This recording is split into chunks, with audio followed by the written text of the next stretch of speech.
भिखारन चुड़ैल का संघर्ष। रेलवे स्टेशन पर सामने से एक बहुत ही तेजी से ट्रेन आ रही होती है। ट्रेन स्टेशन पर जैसे ही रुकती है, वहाँ एक बच्चा अपनी अपाहिज माँ को एक ठेले के ऊपर बैठाकर वहाँ के लोगों से भीख मांगने लगता है और उसकी माँ भी हाथ फैलाकर भीख मांग रही होती है।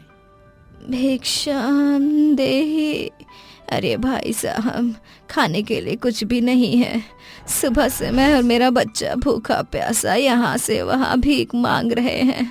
अगर थोड़े से पैसे दे दोगे तो एक वक्त का खाना खा लेंगे।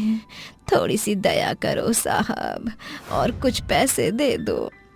वो आदमी उस औरत के ठेले पर अपनी जेब से निकाल कर कुछ सिक्के रख देता है और आगे निकल जाता है। जैसे ही वो बच्चा ठेले को आगे बढ़ाने लगता है और वो औरत हाथ बढ़ाकर लोगों से पैसे मांगने लगती है। आगे जाकर उस औरत को कुछ कॉलेज के लड़के दिखाई देते हैं जो ट्रेन से बाहर निकलते ही होते हैं, जिसके बाद वो बच्चा ठेला उन लड़कों के पास ले जाता है और वो औरत उन लड़कों से कहती है, अरे बच्चों, भीख दान करो, ऊपर वाला तुम्हें और देगा। थोड़ा गरीब लाचार औरत पर रहम करो और भिक्षा दे दो। उन चारों में से दो लड़के उस औरत को देखकर जोर जोर से हंसने लगते हैं, जिसके बाद उनमें से एक रवि नाम का लड़का कहता है, अरे अम्मा, इस उम्र में भीख मांग कर क्या करोगी? इससे अच्छा कि रेल की पटरी पर जान देकर अपनी जिंदगी से मुक्ति पालो। तुम जैसे धरती के बोझों को तो भगवान उठा ले तो ही अच्छा है। बेकार धरती के ऊपर जगह घेर रखी है और चारों तरफ गंद फैला रखी है। अरे तुम दोनों इस लाचार औरत को इतना बुरा भला क्यों कह रहे हो? आखिर इसने तुम्हारा क्या बिगाड़ा है? अगर तुम दान नहीं कर सकते तो अपमान भी मत करो। अभिनव उन दोनों को चुप करा देता है और उस औरत के ठेले पर कुछ पैसे रख देता है।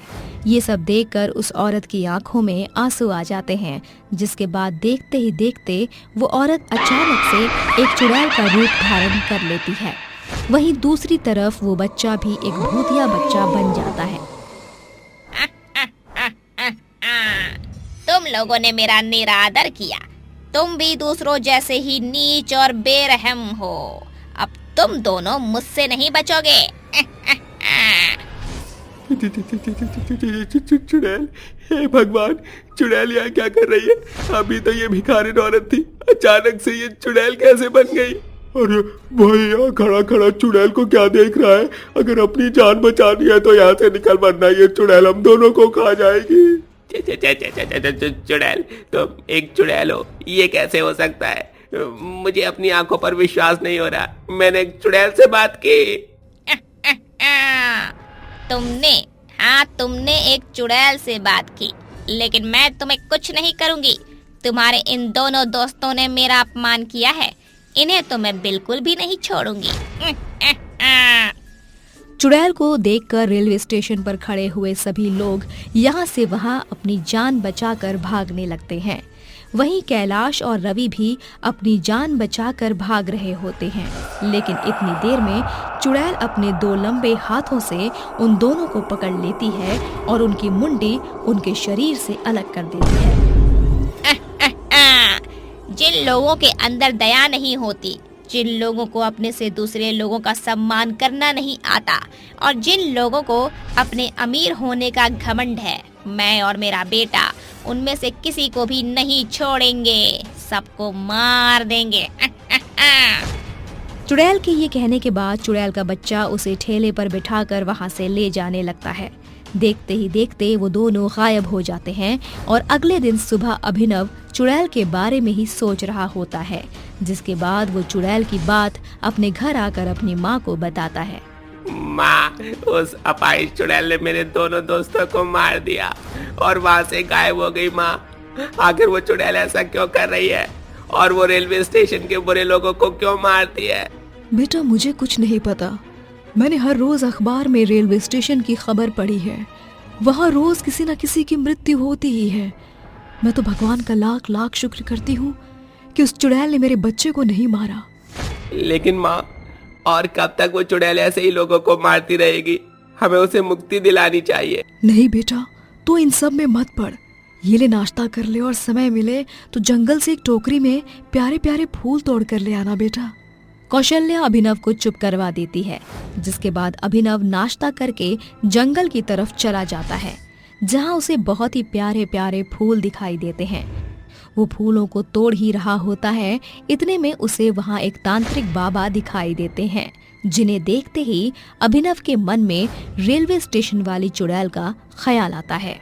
हो ना हो, इन तांत्रिक बाबा को चुड़ैल के बारे में जरूर पता होगा, मुझे इनसे ही जाकर पूछना चाहिए।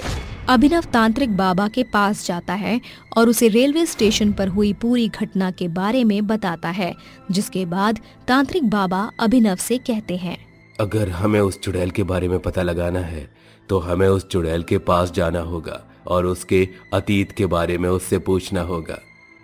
लेकिन बाबा, वो बहुत ही खतरनाक चुड़ैल है, अगर हम उसके पास गए तो वो हम दोनों को ही मार देगी।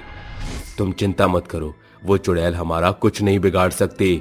अभिनव तांत्रिक बाबा की बात मान लेता है, जिसके बाद आधी रात के समय अभिनव तांत्रिक बाबा के साथ रेलवे स्टेशन पहुंच जाता है, जहां तांत्रिक बाबा पहुंचते ही एक तंत्र विद्या शुरू करने की तैयारी करने लगते हैं और अपने चारों तरफ 3 बड़े घेरे बनाते हैं, जिसके बीचों बीच वो अग्नि के साथ बैठते हैं, जिसके बाद वो अपने मंत्रों का जाप शुरू करते हैं। वक्रतुंड महाकाय सूर्यकोटि समप्रभा निर्विघ्नं कुरु मे देव सर्वकार्येषु सर्वदा। तांत्रिक के मंत्र पढ़ते ही चुड़ैल का बच्चा ठेले पर अपनी अपाहिज माँ चुड़ैल को लेकर रेलवे स्टेशन पहुंच जाता है, जिसके बाद वो चुड़ैल गुस्से से तांत्रिक बाबा से कहती है, तांत्रिक के बच्चे, तेरी हिम्मत कैसे हुई मेरे रेलवे स्टेशन पर आने की? क्या तू नहीं जानता कि मैं कितनी शक्तिशाली हूँ? तुझे अपनी एक फूंक से ही मार दूंगी। बस कर चुड़ैल, मैं तुझसे कोई लड़ाई करने यहाँ नहीं आया हूँ, मैं तुझे यहाँ से मुक्ति दिलाने के लिए आया हूँ। मैं बस ये जानना चाहता हूँ कि आखिर तेरे अतीत में ऐसा क्या हुआ जो तू यहाँ लोगों से भीख मांगती है, और जो तुझे भीख नहीं देता उसे तू मार देती है। मेरा अतीत तुम जैसे पाखंडी लोगों ने मेरे अतीत का सर्वनाश कर दिया। कुछ समय पहले की बात है, मैं बहुत गरीब थी और पैदाइशी अपाहिज थी। मेरा इस दुनिया में मेरे बच्चे और मेरे पति के अलावा और कोई नहीं था। जब मेरा बच्चा हुआ तब मैं अपने पति को खो चुकी थी। एक कार एक्सीडेंट के द्वारा वो हम दोनों को छोड़कर चले गए थे। उसके बाद हम दोनों के ऊपर जैसे अकाल पड़ गया हो। हमारे पास खाने के लिए कुछ भी नहीं था और इसी कारण हम इस रेलवे स्टेशन पर भीख मांगने लगे थे। बहुत संघर्ष करके मैंने अपने बच्चे को थोड़ा सा बड़ा किया, लेकिन रोज रोज भीख मांगकर जिल्लत भरी जिंदगी मुझसे जी नहीं जा रही थी।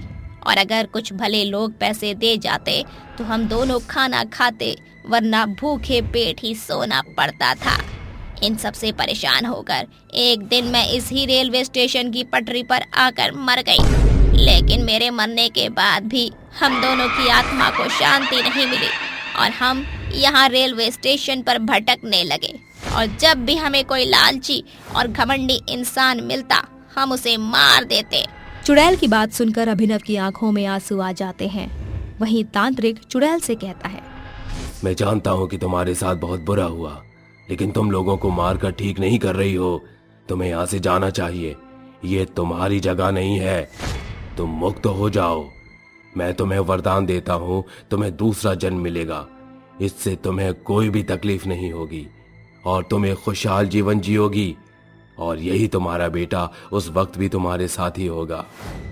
तांत्रिक की बात सुनकर चुड़ैल उसकी बात मान लेती है और वहां से मुक्त होने के लिए तैयार हो जाती है। तांत्रिक बाबा अपनी तंत्र विद्या से चुड़ैल के ऊपर मंत्रों का जाप करता है और पवित्र गंगा जल उन दोनों के ऊपर छिड़क देता है, जिसके बाद उन दोनों की आत्मा को मुक्ति मिल जाती है और वो वहां से हमेशा हमेशा के लिए चले जाते हैं।